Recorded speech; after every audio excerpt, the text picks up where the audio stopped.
like when you look at the Quran and how Yeah. like exact and like 100% is with like no It's contradictions. not 100%. You're either lying or you're ignorant again, because Lying, even your Muslim sources, yeah, lying. I'm yeah, not either lying. you're lying or ignorant. How many qirat of the Quran are there? Let's see how much you know. Correct. Qirat, Is it? Arabic versions of the Quran that still exist till this day, that are Bro, not identical. there's only one. No, there isn't. Then you see, you're so ignorant, you don't know. Don't take my word for it. You have at least 14 qira'at, 14 versions of the Arabic Quran still in circulation today. I have a I'll just question name for you that. two. I'll name you two, Hafs and Warsh.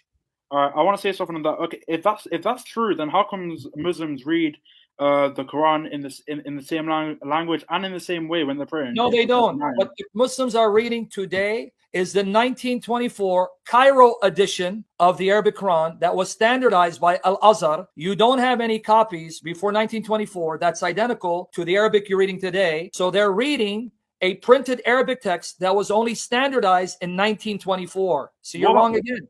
what about the Birmingham copy inside Birmingham University? The There's like Birmingham copy has variant readings that does not agree with the Quran today. So again, are you on drugs? no, like why would Okay, you? so let's try this again. Don't parrot arguments you haven't heard. The extant copies of the Arabic Quran, such as the Birmingham or the Samarkand or Topkapi, they have variations that do not agree, that differ what you have today. So let me repeat again. The Arabic Quran that you read today doesn't go any further than 1924 when Al-Azhar decided to standardize the Hafs version of the Quran, and that's what's being printed in the West. So no, it's not true that all Muslims read the same Quran because it's been the same forever. No, that's not I true. understand that, but like Today, most Muslims read the Quran in a text that is referred to as the Egyptian edition of 1924. But this is not the only text of the Quran that is read throughout the world. In North Africa, there is a slightly different text that is based on a slightly different reading, mostly corresponding to what we read in the rest of the world, but with some slight variations that do not affect anything that Muslims believe and do not have any major impact on any Muslim practices. And then too, in some parts of Africa, there is another reading of the Quran and a matching manuscript that is prevalent. And here too, we find some slight variations that do not affect Muslim beliefs and do not affect Muslim practices. Without bothering to learn, they have just simply parroted a common way of speaking about the Quran and saying, it's 100% the way it's always been, with no variation or change whatsoever. Our claim, the Muslim claim, has been for the last 14 centuries that the Quran is absolutely word by word preserved. Word by word. The sense of complacency that many Muslims have gone around with, thinking that, okay, everything has been preserved, dot for dot, letter for letter. And frankly, the Quran has been preserved, we believe, word for word, letter for letter. Which actually is not a scholarly way of thinking about the Quran. Our scholars have always known and have always described in our classical books variations. Have no doubt whatsoever that the Quran has been preserved to the letter. Many Muslims have gone around with thinking that, okay, everything has been preserved, dot for dot, letter for letter.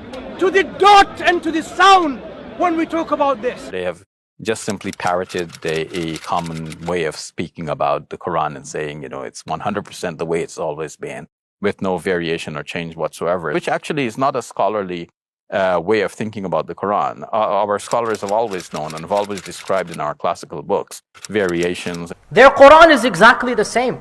Variations. The Quran shall remain uncorrupted, untouched, and unchallenged until the day of judgment. In academia, there was always a suspicion, we would really like to find a pre-Uthmanic Quran. We would like to see what was there before Uthman suppressed it all and gave us the one copy which everybody has been running around with now. The Quran that we read is exactly the one that was given to Prophet Muhammad, peace be upon him. Word for word, letter by letter, surah by surah. Without bothering to learn, they have just simply parroted a common way of speaking about the Quran and saying, it's 100% the way it's always been, with no variation or change whatsoever. It was revealed to the Prophet ﷺ and preserved word by word, letter by letter, harf by harf, Even the pronunciation is preserved. Now, in Abu Bakr's time, it was recognized that the Prophet, peace be upon him, died without leaving the Quran in a collected volume. In 1972, a mosque was being repaired in Sana'a in Yemen, and it was found that in the ceiling of the mosque, there were many old documents stashed. And among the documents, some were Quranic copies, and there was one of particular interest that came to be widely referred to now as the Sana'a palimpsest. It's an erased manuscript.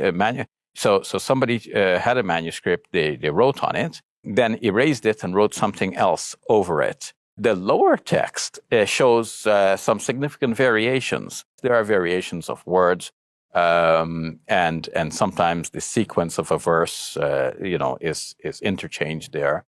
And the sequence of surahs, chapters, instead of going with the sequence that we have now in our documents, commonly known as the Quran. Academics want to know the history and origins of things. They want to trace developments over time. They want to see changes and evolution and so on. So that became of keen interest to them. But largely Muslims have not had much reason from a religious point of view to be bothered by this. So I guess the question still stands, right? Like, how is it possible that there was this manuscript there, right? Palimpsest, as you mentioned, when Uthman is purported to have sent out all of these manuscripts that were the official ones to different parts of the world. Other companions of the Prophet, peace be upon him, could have been compiling their own copies as well, or they could have written from their own memories, and that could be at variance with the Uthmanic Codex. If scholars were wondering, and they have wondered, like, what else is there? Like, did something else get suppressed that we would like to know about? Mm-hmm. Well, here, this comes, as a double-edged sword. On the one hand,